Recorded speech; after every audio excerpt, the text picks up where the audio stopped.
मी doctor Sangeeta Ingale. माझे वडील गोविंद खंदारे हे 83 वर्षाचे होते आणि त्यांना अचानक एक साधारणपणे एक दुपारच्या वेळात खूप जोरात चेस्ट पेन झालं. मग मी त्यांना इमिजिएटली घेऊन आले हॉस्पिटलमध्ये, न्यू मिलेनियम हॉस्पिटल सेक्टर 5 मध्ये. त्याच्यामध्ये त्यांनी पटकन सर्व्हिस दिली आम्हाला इमर्जन्सीमध्ये. पटकन ईसीजी झाला. ईसीजी मध्ये चेंजेस दिसले. सर म्हटलं हायपरटेन्शन, हार्ट अटॅक आहे, हा मॅसिव्ह हार्ट अटॅक आहे, त्यांना इमिजिएट ऍडमिट करावं लागेल. मग आम्ही आयसीयू मध्ये शिफ्ट केलं.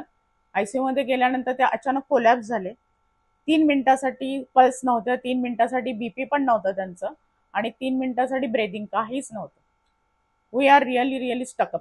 तर आम्हाला असं वाटलं आता काहीही होणार नाही, त्यातून ते बाहेर येणार नाही. पण सरांचे डॉक्टर हर्षद थोरच्या अंडर आम्ही त्यांना ऍडमिट केलं होतं. ते एवढे सुंदर फिजिशियन आहेत की त्यांनी आम्हाला हौसला दिला की थोडं थांबा, बघू, आपण प्रयत्न करू.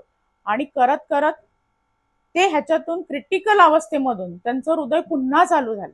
आणि आम्ही एवढं समाधान पावलो की बाप रे. आणि हे आमच्यासाठी मिरॅकलच होतं, सरांसाठी सुद्धा मिरॅकल होतं, कारण सरांचे एफर्ट कामाला आले आणि खूपच माझे वडील त्यातून बाहेर आले. आणि आता ते आयसीयू मधून 12 दिवस राहिल्यानंतर आता ते पुन्हा प्रायव्हेट रूम मध्ये शिफ्ट झालेले आणि आता ते चांगले आहेत. दादा हाय करा, दादा असं करा, हाय करा. हा. नमस्कार, माझं नाव डॉक्टर हर्षित ठोले आहे. मी सानपाडा येथील मिलेनियम हॉस्पिटलमध्ये as a consultant physician, intensivist आणि डायबेटॉलॉजिस्ट म्हणून कार्यरत आहे. गोविंदराव खंदारे हे साधारण 83 वर्षाचे गृहस्थ जेव्हा आमच्याकडे आले तेव्हा त्यांना एक तासभर छातीत दुखत होतं. आम्ही ECG केला, त्यामध्ये थोडे चेंजेस होते.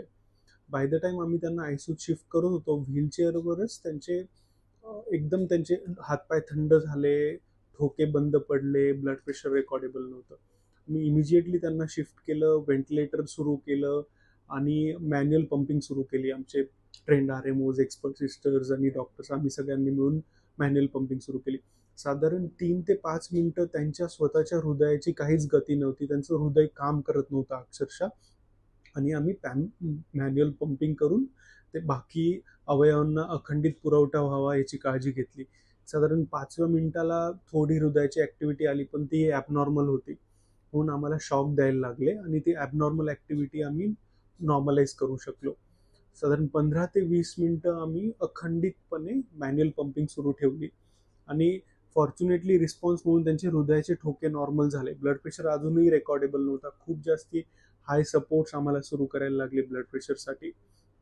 आणि जेव्हा आम्ही मग इन्व्हेस्टिगेशन्स केले तेव्हा असं कळलं की हा मॅसिव्ह हार्ट अटॅक होता. हृदयाची पंपिंग 60% 25% आली, म्हणजे अर्ध्यापेक्षा जास्ती हृदय काम करत नव्हता रक्तपुरवठा न झाल्यामुळे. आम्ही इमिडिएटली ब्लड थिनर्स वगैरे सगळे सुरू केले. एक 20व्या ते 21व्या तासाला त्यांनी डोळे उघडले. हे आमच्यासाठी फारच सुखद सरप्राईज होतं, कारण ओव्हरऑल एज बघता, ते हृदयाचं पंपिंग बघता आणि एवढे सपोर्ट्स बघता आम्ही खरंच एक्सपेक्ट नव्हतं केलं की एवढ्या लवकर रिस्पॉन्स मिळेल. पण आम्हाला 20व्या-21व्या तासाला त्यांचं म्हणजे ह्यातनं कळलं की त्यांचं ब्रेन फंक्शनिंग इंटॅक्ट आहे, ब्रेन रिफ्लेक्सेस इंटॅक्ट आहे. आम्ही सेम ट्रीटमेंट कंटिन्यू ठेवली. आम्ही प्रत्येक गोष्टीवर बारीक लक्ष ठेवत होतो, त्यानुसार औषधं मॉडिफाय करत होतो. तर ॲज अ रिझल्ट आम्ही 6व्या ते 7व्या दिवशी त्यांचे सगळे सपोर्ट्स कमी करू शकलो आणि व्हेंटिलेटर काढू शकलो. तर आमचं अचूक निदान, टाइमली ट्रीटमेंट, पेशंटचं विल पॉवर, रिलेटिव्हचं सहकार्य, ह्या सगळ्या गोष्टींमुळे ही एवढी मिरॅक्युलस अमेझिंग रिकव्हरी पॉसिबल होऊ शकली. साधारण 8व्या ते 10व्या दिवशी आम्ही त्यांना आयसीयू मधून वॉर्डमध्ये शिफ्ट करू शकलो आणि 12व्या दिवशी ते स्वतः पायावर उभे राहू शकत होते. हे आमच्यासाठी फारच सुखद असं एक्सपिरियन्स होतं. लिटरली ते ऑलमोस्ट हृदय बंद पडलेला तिथपासून तर पंपिंग करून तर मग व्हेंटिलेटर काढेपर्यंत आणि पेशंट जर स्वतः उभा राहतोय, तर हे म्हणजे आमच्या टाइमली डायग्नोसिस, प्रिसाईज मॅनेजमेंट ह्याच्यामुळे आम्ही पेशंटच्या लाईफमध्ये एवढं फरक पाडू शकलो, त्याचा मला अभिमानही आहे.